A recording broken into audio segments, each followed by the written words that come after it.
Oke, sudah siap belajar hari ini? Sudah. Semuanya harus siap. Semuanya harus siap. Supaya kita juga siap, semangat dalam belajarnya, supaya apa yang kita pelajari hari ini juga akan menerap di otak kita dan akan kita amalkan dalam kehidupan sehari-hari.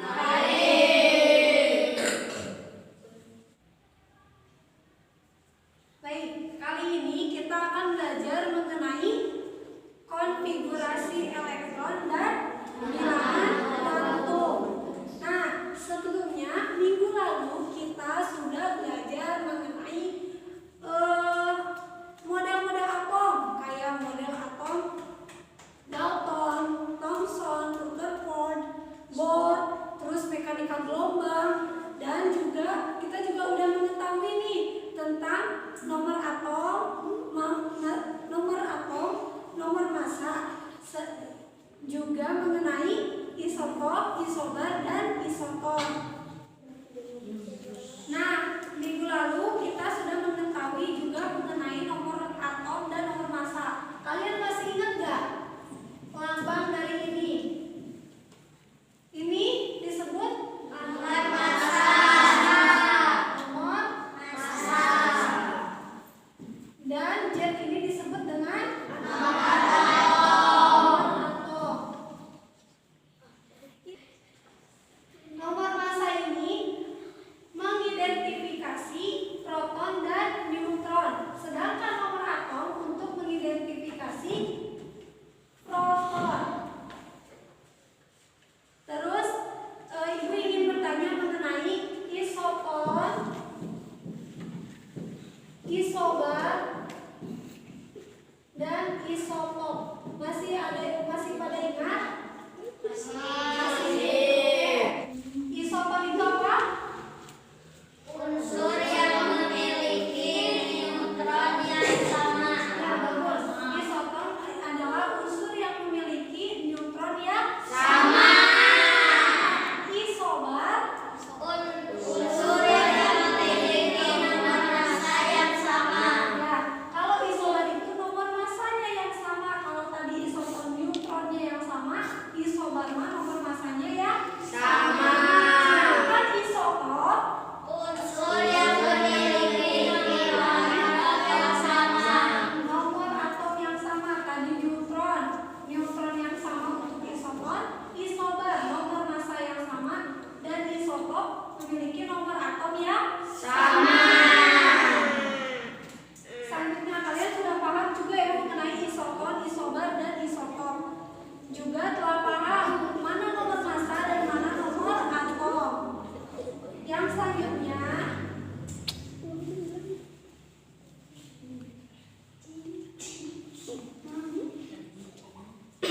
nih, pembelajaran ini juga memiliki tujuan. Yang pertama, kalian itu akan memahami kaidah penulisan konfigurasi elektron sesuai aturan Niels Bohr dan juga aturan bilangan kuantum. Nanti kalian akan menuliskan dua konfigurasi elektron menurut teori Bohr dan menurut teori bilangan kuantum. Yang kedua, kalian dapat membedakan penulisan konfigurasi elektron berdasarkan 3 asas atau 3 prinsip. Yang pertama, prinsip Aufbau, larangan Pauli, dan kaidah Han. Nanti kalian dalam pembelajaran ini juga kalian akan membedakan 3 prinsip. Prinsip Aufbau, aturan Han, dan juga larangan Pauli. Yang selanjutnya, kalian juga dapat mengidentifikasi bilangan kuantum untuk menggambarkan kedudukan elektron dalam suatu atom. Jadi kalian juga mengidentifikasi nanti ada elektron-elektron dalam orbital. Kalian akan dapat mengidentifikasi bilangan kuantumnya dari mulai bilangan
betul?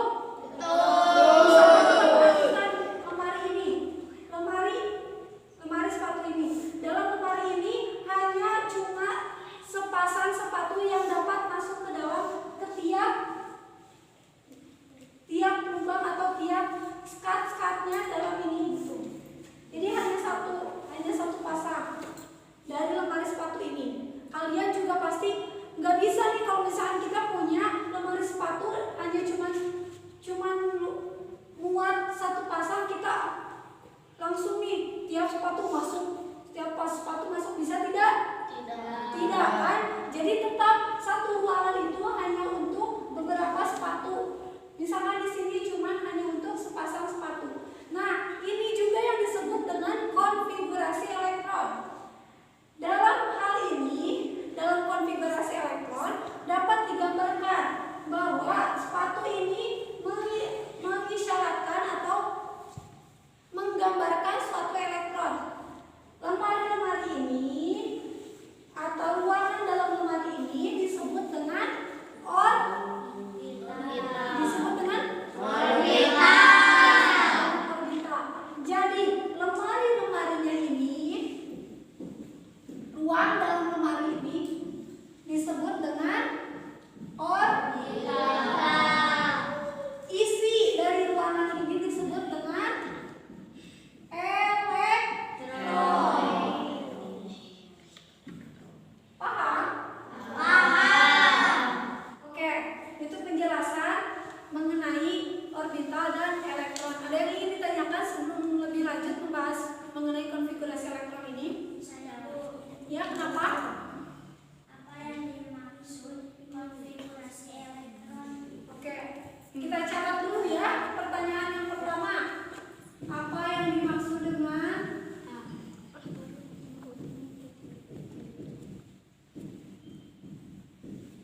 konfigurasi elektron? Yang selanjutnya siapa? Ada yang ingin ditanyakan lagi? Ya, kenapa?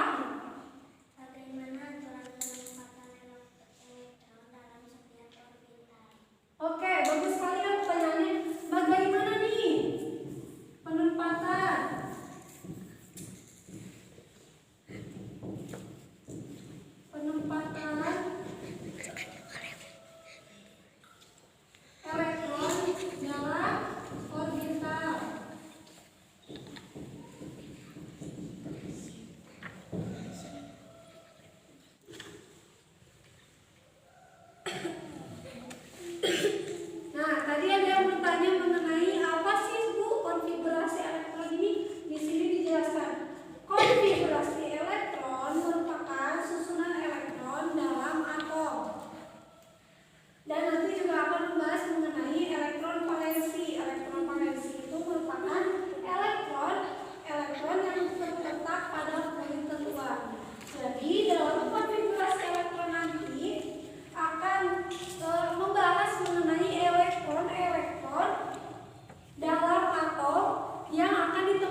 sisa elektron diisikan ke kulit N.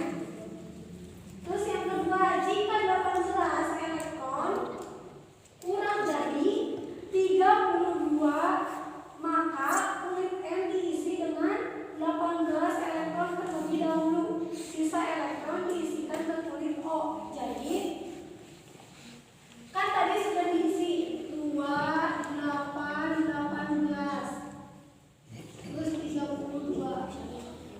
Ini K, L, M, N. Jika ini kurang dari 18,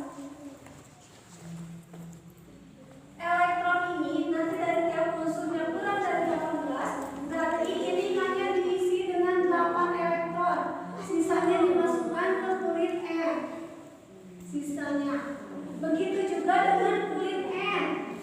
Jika ini kurang dari 32, hanya 18 elektron yang bisa mengisi kulit N. Sisanya diisi ke kulit O. Paham? Paham. Nih, seperti contoh di depan. Ada unsur K memiliki nomor atom 19. Nomor atom 19. Otomatis tadi maksimal dari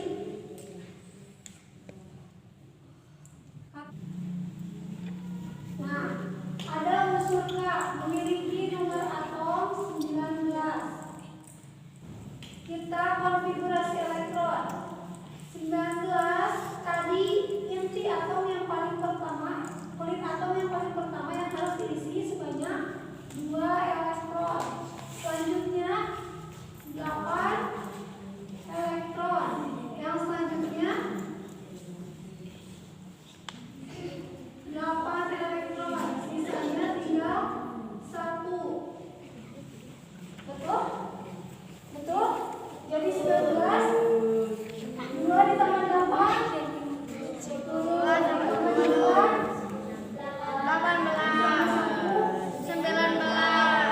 Kenapa Bu? Kenapa ini diisi dengan 8 elektron sedangkan di sini harusnya 18 elektron? Karena tadi ada aturan jika elektronnya kurang dari 18, tadi kan sisanya tinggal 9. Kurang dari 18, otomatis kulit N hanya diisi oleh 8 elektron dan sisanya masuk ke kulit N. 9 kan kurang dari 18, betul?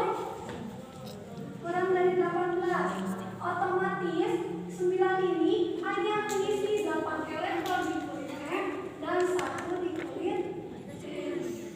Paham? Paham. Selanjutnya, konfigurasi elektron menurut bilangan kuantum atau mekanika kuantum.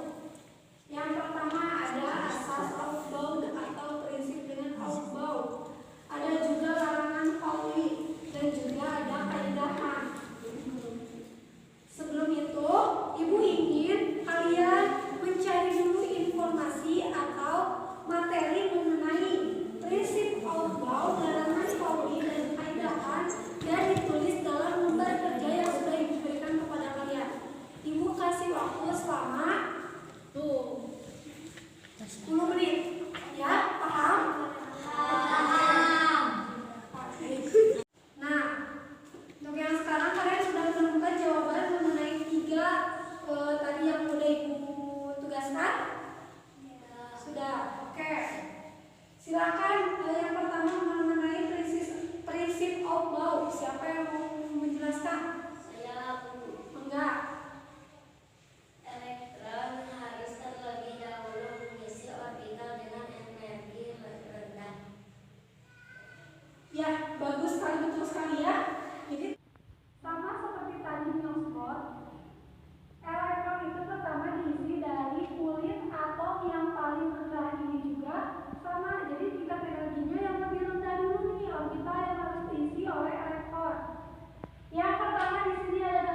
Sedangkan kulit P menerima 6 elektron. Kulit D menerima 10 elektron. Dan kulit F menerima 14 elektron.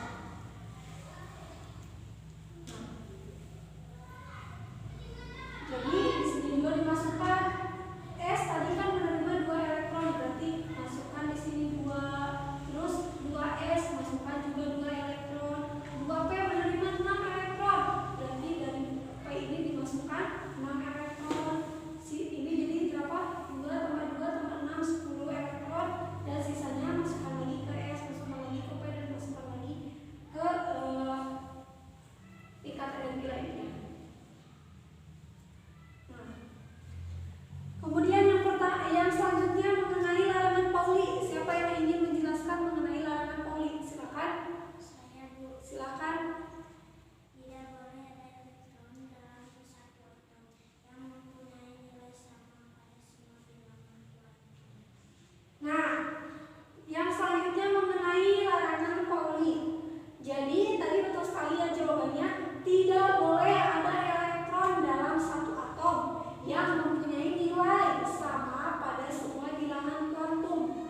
Jadi tidak boleh ada elektron dalam satu atom yang mempunyai nilai sama pada semua bilangan kuantum.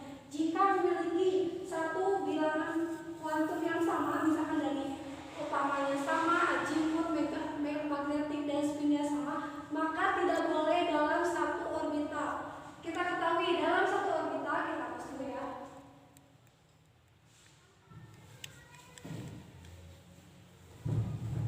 Tadi kulit S itu memiliki satu orbital.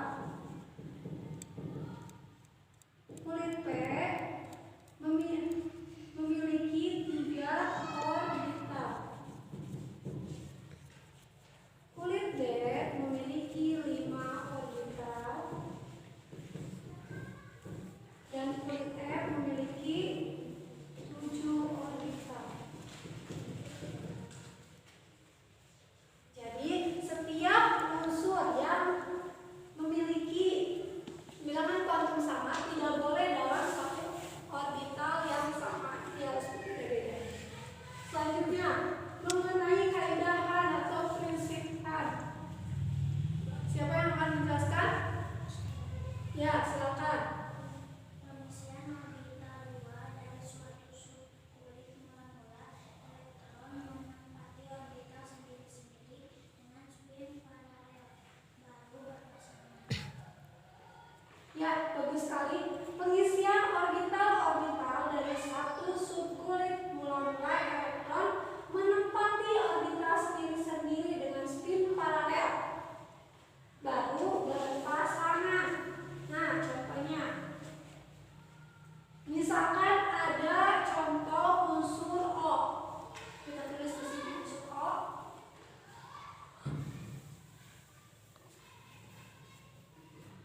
Unsur O memiliki nomor atom 8. Kita konfigurasi elektron dulu. 1s2, 2s2, 2p, sisanya berapa? Ini baru berapa? 4, sisanya berarti 4. 2p 4, jadi 8. Nah, untuk kaidahan, jadi spinnya itu harus berbeda-beda, harus paralel terlebih dahulu. Jadi baru berpasangan. Kita tulis orbitalnya dulu.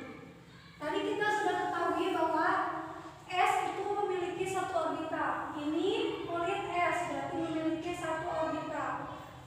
Selanjutnya masih kulit S memiliki satu orbital. Sedangkan P memiliki 3 orbital. Jadi kita gambar dulu orbitalnya seperti ini. Ada 3 orbital. Nih, 1, 2, 3. Untuk pengisian elektron dari setiap orbital, yakni harus paralel terlebih dahulu. Tidak boleh langsung nyatu.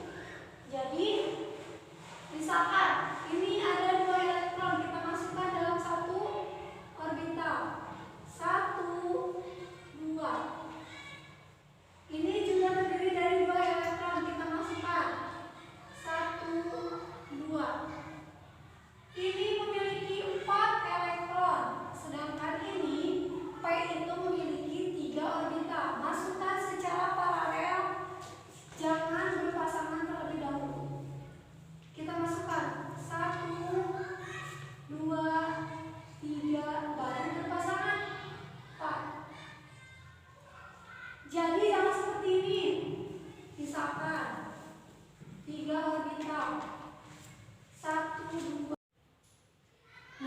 gitu ya pengisian elektron dalam orbitalnya harus paralel, jangan langsung berpasangan, tapi paralel dulu baru berpasangan. Nah, yang selanjutnya, nah ini untuk atom yang bermuatan, misalkan ini ada contohnya. Atom X memiliki nomor atom, unsur X memiliki nomor atom 16 dengan muatan negatif. Nah, untuk unsur yang memiliki muatan sama seperti minggu lalu. Minggu lalu kita sudah menentukan proton, elektron, dan neutron. Jika nomor atomnya 16 dan memiliki muatan 2 min, otomatis nomor atomnya ini ditambah dengan muatannya. Jika muatannya negatif berarti ditambahkan, jika muatannya positif berarti dikurangi. Nah, untuk ini berarti memiliki elektron terdiri dari 18. Elektronnya 18 elektron. Kita konfigurasi. Berarti saat ini udah ada contohnya. 1s 2 elektron, 2s 2 elektron, 2p 6 elektron, 3s 2 elektron, dan 3p 6 elektron. Jadi jumlah elektron keseluruhannya terdiri dari 18 elektron. Jadi gitu, sama seperti yang minggu lalu kita pelajari. Nah, yang pertama selanjutnya mengenai bilangan kuantum. Bilangan kuantum yang pertama, bilangan kuantum utama, atau kita gambarkan n. Bilangan kuantum pertama itu. Bilangan kuantum utama atau n itu menunjukkan kulit, menunjukkan subkulitnya, misalkan seperti ini. 1s2. Nah, n-nya itu 1. Dan itu sama dengan 1s2. Dan ini juga 2s2, berarti n-nya 2. 2p 4, berarti n-nya juga ada 4. 2p. Jadi menunjukkan kulit n-nya. Atau menyatakan tingkat energi kulit atom. Jadi di kulit atom nomor berapa elektron itu berakhir. Yang selanjutnya, bilangan kuantum azimut atau digambarkan dengan huruf L kecil. Kuantum azimut menyatakan subkulit. Jadi subkulitnya itu tadi kan ada S, P, D, dan F.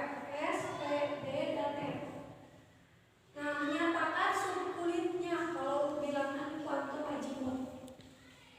Misalkan karena pada subkulit S, jadi L-nya itu atau bilangan kuantum azimutnya itu sama dengan 0. Jika elektron berakhir pada kulit P, subkulit P, maka bilangan kuantum azimutnya adalah 1. Jika elektron berakhir pada subkulit D, maka bilangan kuantum azimutnya 2. Jika elektron berakhir pada subkulit F, bilangan kuantumnya 3. Dan seterusnya seperti itu. Selanjutnya, bilangan kuantum magnetik atau digambarkan dengan M kecil menyatakan letak orbitalnya. Nah, letak orbital tadi kita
2P berarti memiliki 3 orbital. Kita tulis 1, memiliki faktor bila, tulis 1, 2, 3, 4. Berarti berakhir di negatif 1, otomatis bilangan kuantum magnetiknya negatif 1. Selanjutnya, bilangan kuantum spin atau digambarkan dengan huruf S kecil menyatakan arah rotasi elektron pada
konfigurasi elektron?